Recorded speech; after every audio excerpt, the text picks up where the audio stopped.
Rakanlun, Abu diresmikan RKB pemenangan paslon Gubernur Aceh Bustami dan Syekh Fadil di Birun. Birun, Tunku Haji Hasan Al-Basri yang akrab disapa Abu Mudi, berdiri gagah di tengah pasangan calon gubernur dan wakil gubernur Aceh nomor urut 1, Bustami Hamzah dan Haji Muhammad Fadil Rahmi, dalam peresmian rumah kita bersama di Birun Kamis tanggal 26 September 2024.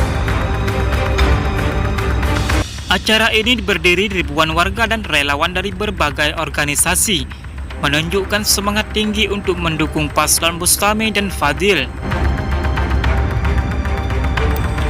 Sofyan Ali, Ketua RKB Birun, dalam sambutannya menegaskan komitmen mereka untuk memenangkan paslon ini dalam pemilihan Gubernur Aceh 2024. Pasangan ini telah melewati banyak tantangan sejak awal pendaftaran. Ingat, pelaut hebat lahir dari lautan yang penuh gelombang, ujarnya dengan semangat. Cagup Aceh, Bustami Hamzah juga menyampaikan pentingnya dukungan masyarakat Birun. Birun adalah kota juang.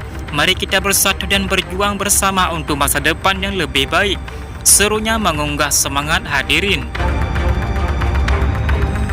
Acara peresmian ini tak hanya ramai oleh warga, tetapi juga dihadiri oleh tokoh-tokoh besar seperti Haji Subarni Agani dan TM Nurlif, ketua pemenangan pasangan Bustami dan Syekh Fadil.